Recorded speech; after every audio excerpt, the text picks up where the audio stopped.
ബ്ലസ്സി ചിത്രം ആടുജീവിതം 97ാമത് ഓസ്കർ അവാർഡിനായുള്ള പ്രാഥമിക റൗണ്ടിൽ തെരഞ്ഞെടുക്കപ്പെട്ടു. മികച്ച സിനിമയുടെ ജനറൽ വിഭാഗത്തിലാണ് തെരഞ്ഞെടുക്കപ്പെട്ടത്. ജനറൽ വിഭാഗത്തിലേക്കാണ് തെരഞ്ഞെടുക്കപ്പെട്ടതെന്ന് ചിത്രത്തിന്റെ സംവിധായകൻ ബ്ലസ്സി പറഞ്ഞു. ഇനിയാണ് വോട്ടെടുപ്പിലേക്കുൾപ്പെടെ വരുന്നതെന്നും അദ്ദേഹം വ്യക്തമാക്കി. സാധാരണഗതിയിൽ ഫോറിൻ സിനിമ കാറ്റഗറിയിലാണ് ഇന്ത്യയിൽ നിന്നടക്കമുള്ള ചിത്രങ്ങൾ പരിഗണിക്കാറുള്ളത്. മികച്ച ചിത്രം എന്ന ജനറൽ കാറ്റഗറിയിലെ പ്രാഥമിക റൗണ്ടിലേക്കാണ് ആടുജീവിതം തെരഞ്ഞെടുക്കപ്പെട്ടിട്ടുള്ളത്. 8-ാം തീയതി മുതൽ വോട്ടിംഗ് ആരംഭിക്കും. 12-ാം തീയതി വരെയാണ് വോട്ടിംഗ്. വോട്ടിംഗ് ശതമാനം ഉൾപ്പെടെ കണക്കാക്കിയ ശേഷമായിരിക്കും 2-ാം റൗണ്ടിലേക്കുള്ള പ്രവേശനമുണ്ടാവുക.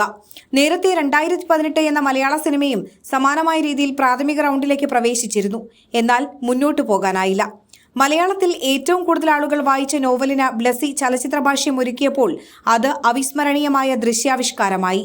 ചിത്രത്തിൽ നായകനായ നജീബിനെ അവതരിപ്പിച്ചത് പൃഥ്വിരാജ് ആയിരുന്നു. മികച്ച നടനടക്കം 7 സംസ്ഥാന അവാർഡുകളാണ് ചിത്രം നേടിയത്.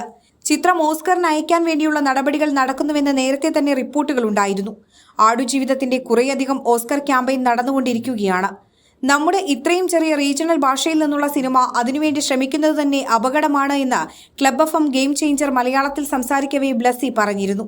ബ്ലസ്സി, AR റഹ്മാൻ, റസൂൽ പൂക്കുട്ടി, KS സുനിൽ, ശ്രീകർ പ്രസാദ് തുടങ്ങി ഇന്ത്യയിലെ ഏറ്റവും മികച്ച സാങ്കേതിക വിദഗ്ധർ ചിത്രത്തിനായി അണിനിരന്നപ്പോൾ നജീബായി പൃഥ്വിരാജ് ജീവിച്ചു കാണിക്കുകയായിരുന്നു.